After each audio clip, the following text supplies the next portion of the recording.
So, next part of our lesson is now let's start looking at actual methods of mitigation.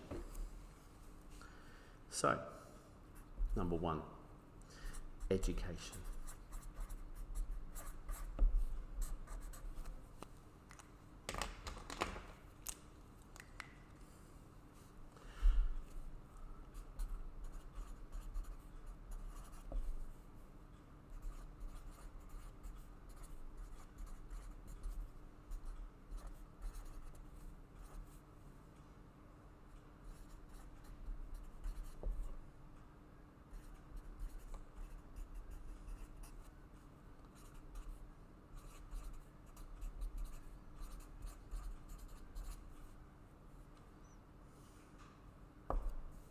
So, education. They do this amazingly in Japan. They have whole school drills, emergency drills.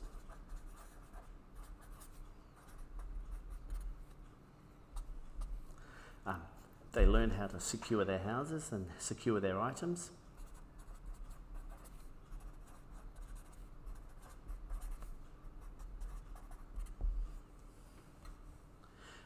They learn where to go.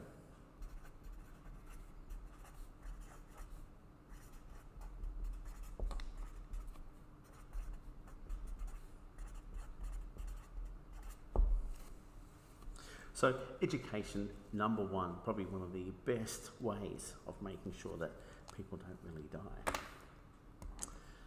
Next one is structural mitigation.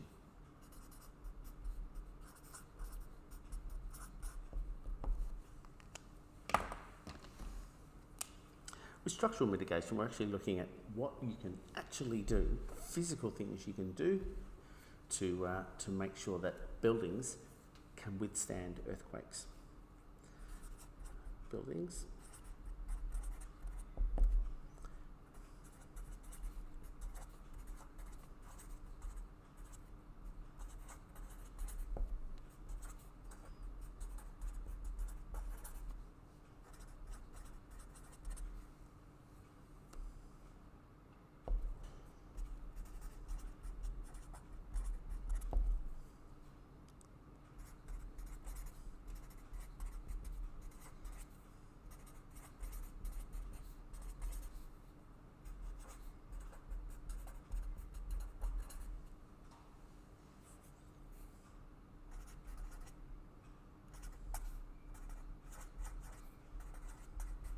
I've spelled shear wrong.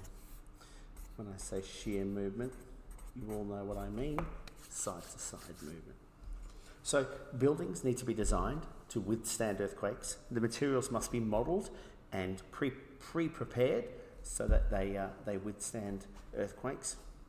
And for some cities and for some countries, they have to governments have put in legislation that mean that you must build buildings up to a certain type of code.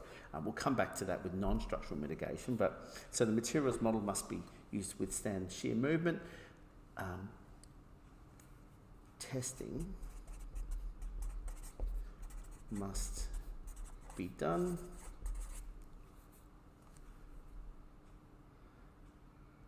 during the design process. So a great deal of modelling can be done now to make sure that earthquake materials and actual buildings can stand up to earthquakes. When I say the materials, I mean that some bricks might be too brittle, and some steel that they use might not perhaps be as good as it needs to be. 3, non-structural mitigation. I've already mentioned this a little bit. Non-structural mitigation.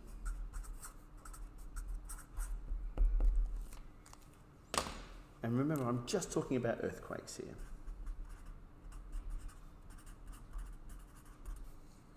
Just talking about the shaking. There is some stuff on tsunamis, which we'll get to in another lesson. So, this one's very important.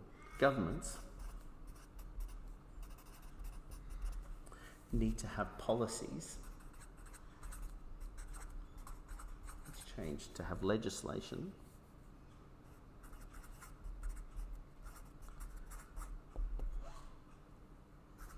about building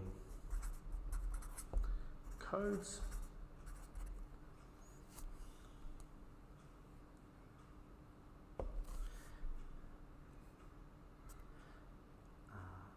fines for those who don't comply. And the last one, I'm going to squeeze it down here. That's 4. This is called retrofitting.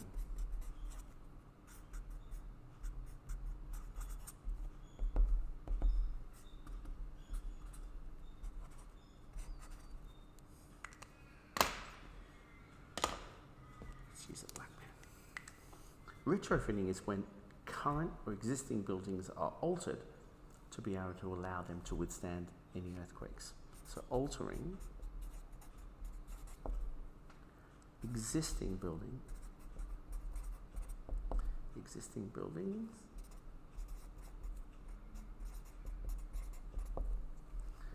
to withstand earthquakes.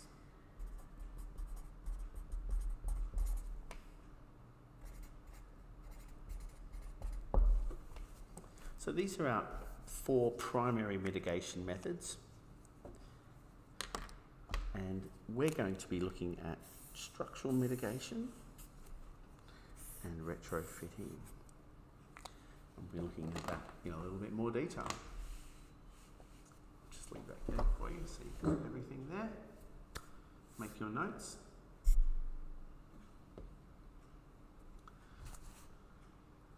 Okay, let's move on. Let's look at some methods of mitigation. And we're going to look at a few different types, and this is where you will follow on with the PowerPoint, and it's the slide that says seismic design strategies. Structural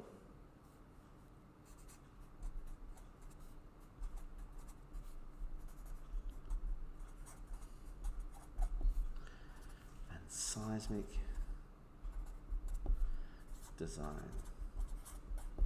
And we're going to talk about a few different methods of reducing this risk. So, you might notice the first slide has a building, earthquake resistant building, and it's got a few different names on it. Cross bracing, shock absorbers, shear walls. Well, let's look at those.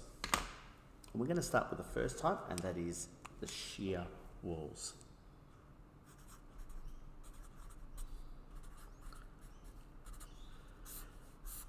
This one's very simple.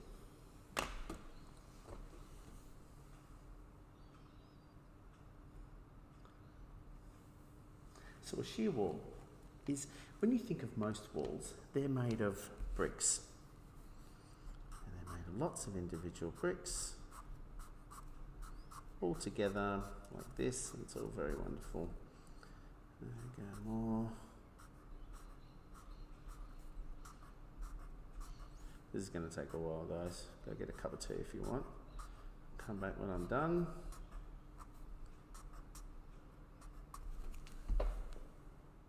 Well, I've finished my drawing of a wall. If we think about this wall, these are made of bricks. Okay. And each brick is one individual piece of material.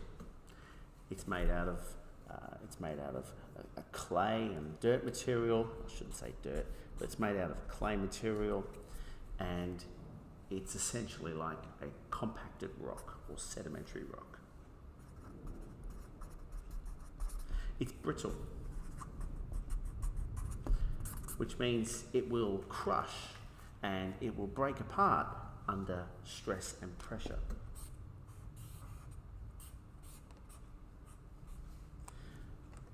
When an earthquake makes the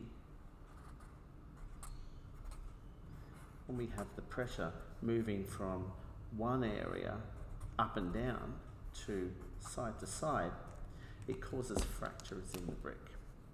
Pretty much fractures along the central part of the brick. And what does that cause the brick to do? It causes the brick to break up.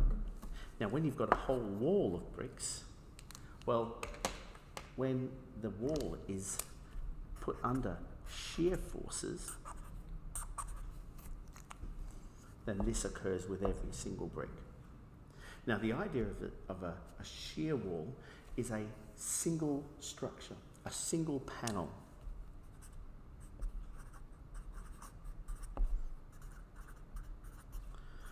Of steel. It could be a single panel of wood, depending on the size of the house, to reduce the shear movement.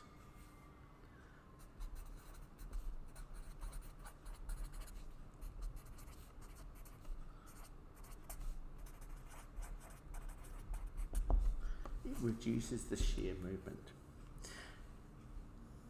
So if I was to draw, I guess, in cross section, here's a brick wall,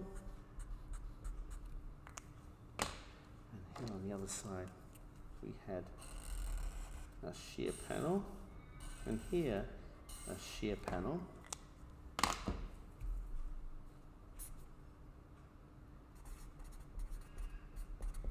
It's going to reduce the amount of movement that goes on within those bricks.